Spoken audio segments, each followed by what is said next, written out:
Sokağa çıkma yasağı altındaki sessiz bir İstanbul gününden herkese merhaba. Ben Seyfullah Aslan. Gelin bugün hep beraber Sırbistan'a gidelim, Tuna Nehri'ni ve Osmanlı kalelerini temaşa edelim.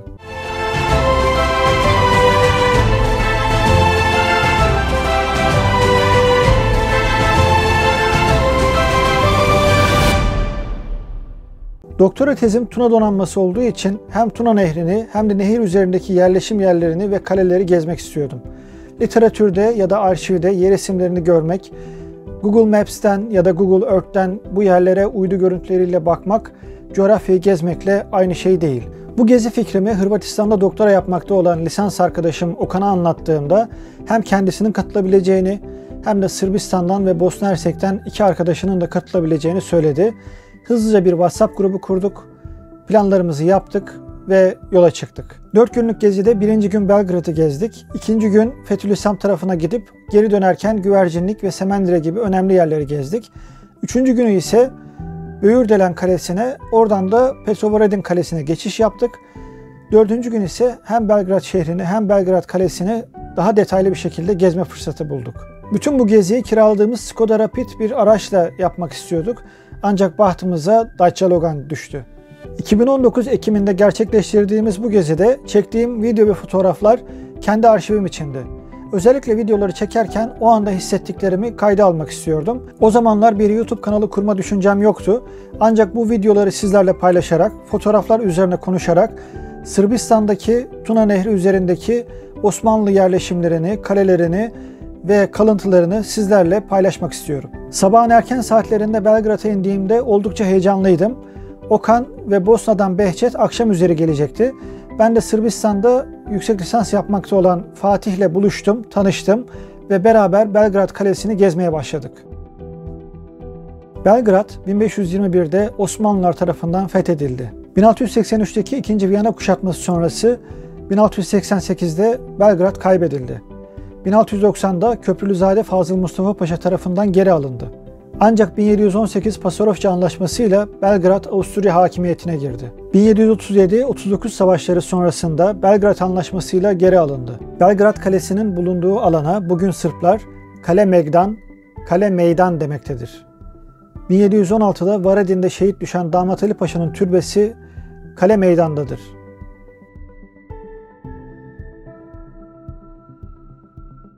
Neredeyse aynı dil olan Sırpça, Hırvatça ve Boşnakçayı gayet iyi bilen arkadaşlar için kitap fuarına denk getirmiştik geziyi. Belgrad'ın ilk akşamına kavuşmuştuk.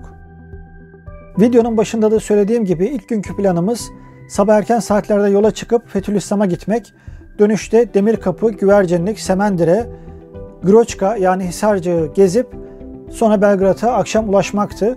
Ancak Groçka'yı ziyaret edecek kadar vaktimiz olmadı. Fethulislam'a doğru giderken birden karşımıza Tuna Nehri çıktı.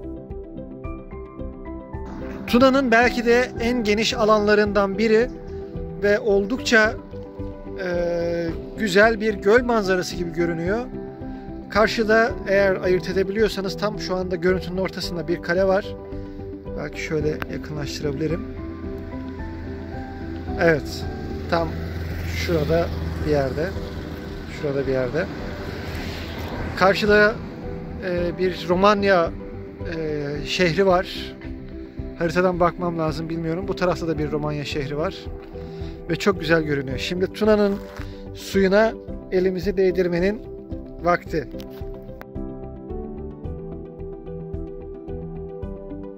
Güvercinlik Kalesi'ne tekrar dönmek üzere yolumuza devam ettik.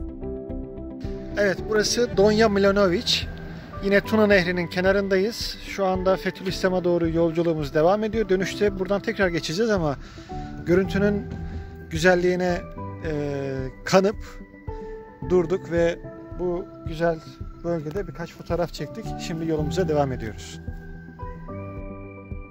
Güvercinlik ve Orşova arasında yer alan Demirkapı girdapları dar geçitlere, sığ ve kayalık nehir yatağına sahiptir. Tuna Nehri'nin lojistik imkanları ve hinterlandının sağladığı zahire Osmanlılar için kritikti. Nehirde seyri sefer ve lojistik güvenliğini sağlamak için Osmanlılar Tuna donanmasını kullandılar. Özellikle Demirkapı girdabında gemilerin geçişini sağlayacak bütün teşkilatı Tuna donanması altında yapılandırdılar. Burası girdaplar bölgesinin bir başka noktası ve bence en önemli noktalarından biri. Buradan birkaç tane fotoğraf daha alalım geriden doğru.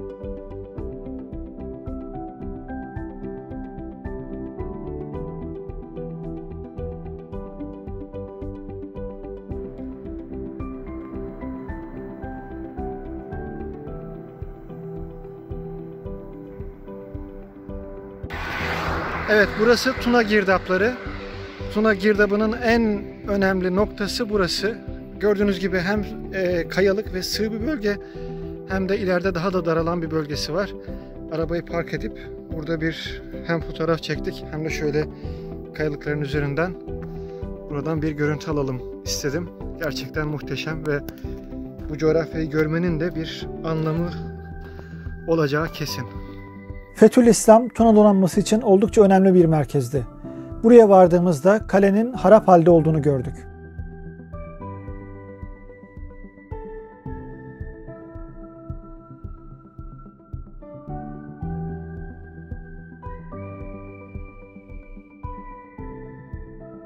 Fethulislam Kalesi'ni gezdikten sonra dönüşe geçtik. Tekrar Demirkapı girdaplarına geldiğimizde güneş acele etmemiz için işaret veriyordu. Saat 4 gibi Güvercinlik Kalesi'ne ulaştık ve hızlıca gezme imkanı bulduk. Osmanlılar bu kaleyi 1427'de fethettiler ve yaklaşık 300 yıl hakimiyetleri altında kaldı.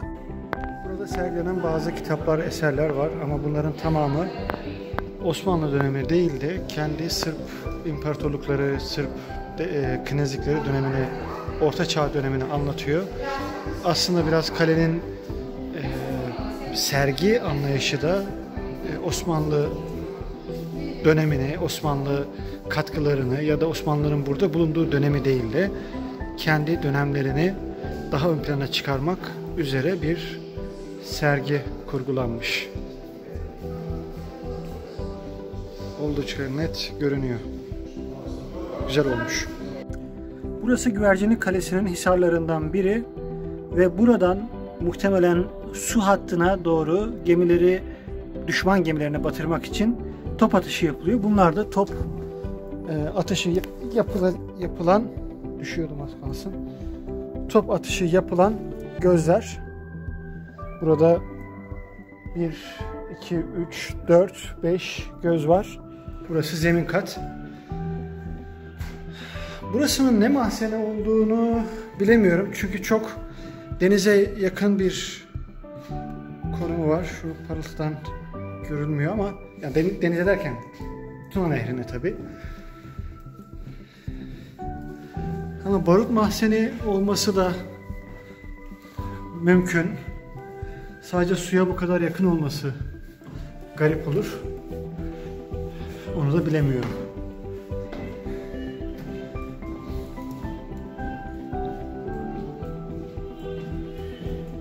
Şimdi tepeye çıkacağım. Kaç kat olacak? Aşağıda bir kat var. İkinci kat var. Şimdi üçüncü kata çıkıyorum. Ve sürekli pencerelerin önünde tüneyen güvercinleri görüyorsunuz. Ve dördüncü kata çıkıyorum.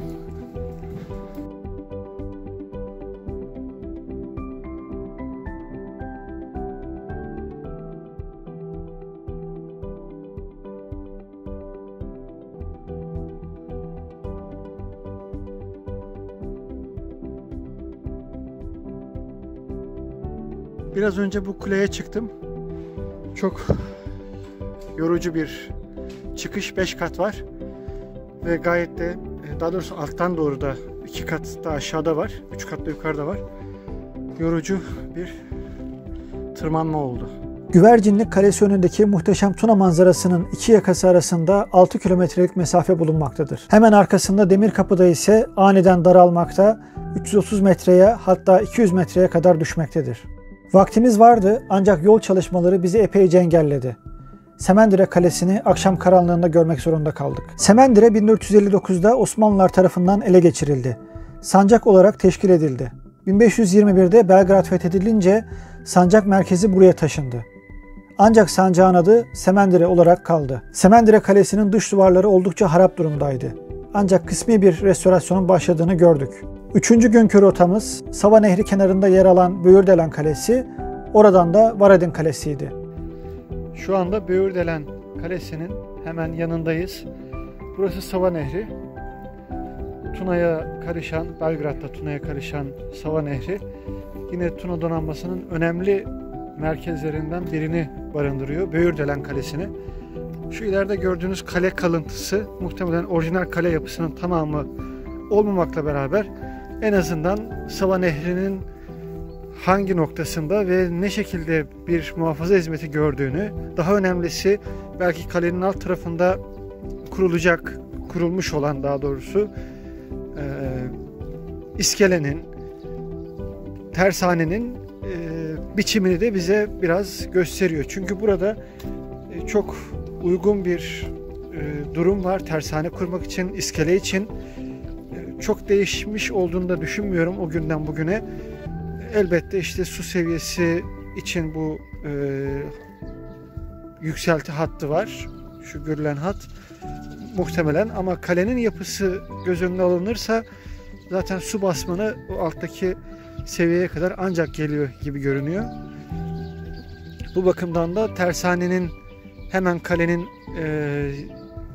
sağında ya da solunda, alt yamacında olabileceğini düşünmek mümkün.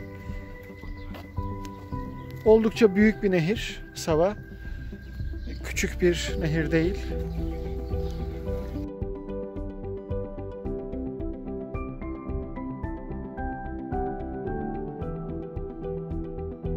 Kalenin doğu ve kuzey duvarları restore edilmiş olmasına rağmen batı ve güney duvarı oldukça harap durumdaydı.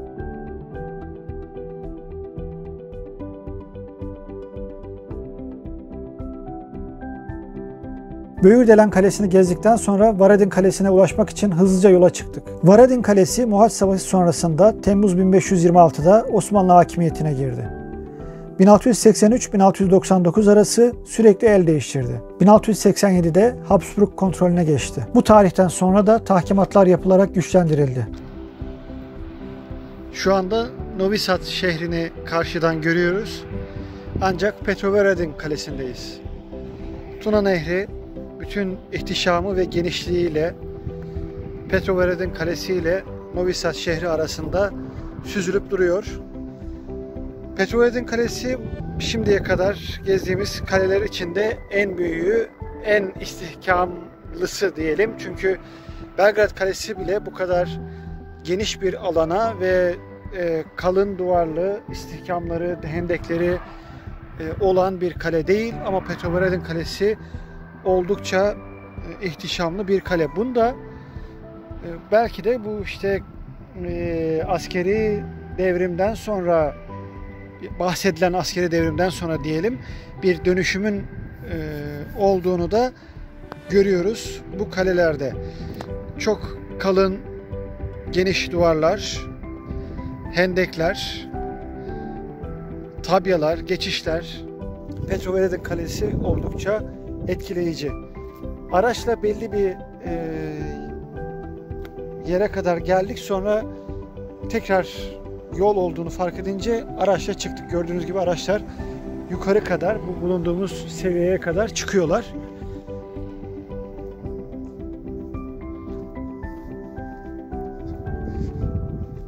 Kalenin iç tarafı da oldukça geniş ve ihtişamlı demiştim. Aşağıya kadar, bütün bu gördüğünüz yeşilliklerin aşağısına kadar uzanan bir yapı var. Ve kalenin gördüğünüz gibi arabalar da çıkıyor bir yandan.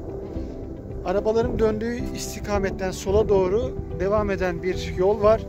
Asıl kalenin alt kale kapısı diyelim, orada başlıyor. Buradan devam eden yollar var. Şurada geçiş var. Aşağıda bir yol var.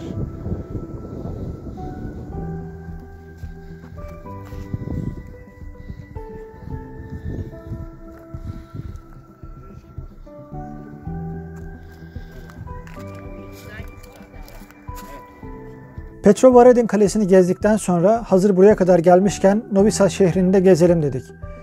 Hem şehri hem Aziz Mari Kilisesi'ni gezerek Belgrad'a dönüş yaptık. Belgrad'a döndüğümüzde meşhur bir boşnak dondurmacıya uğradık ve şehirde biraz gezdik. Gezinin son günü Belgrad Kalesi'ni daha detaylı gezdik.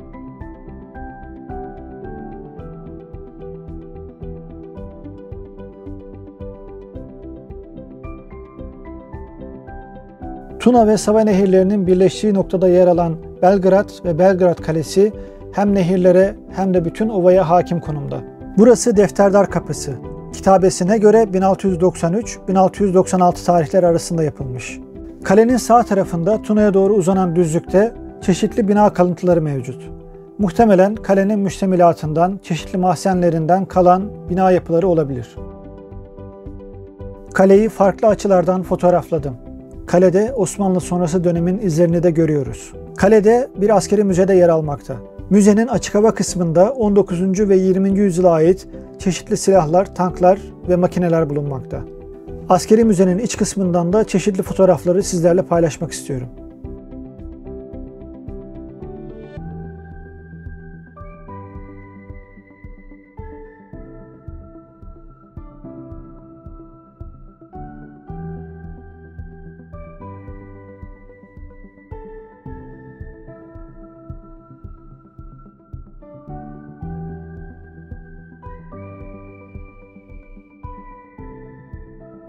Belgrad'da son ziyaret yerim olan Bayraklı Camii'ne gittim. Şehrin tek camii olarak ayakta kalan ve ibadete açık olan Bayraklı Camii 1575 yılında inşa edilmiş. Sırbistan'da özellikle Belgrad, Tuna Nehri ve Sava Nehri bölgelerinde önemli Osmanlı yerleşimlerini ve Tuna Nehri kenarlarını sizlere göstermeye çalıştım. Umarım beğenmişsinizdir. Video ile ilgili yorumlarınızı ve görüşlerinizi lütfen yazmayı ihmal etmeyin. Bir sonraki videoda görüşmek üzere, sağlıcakla kalın.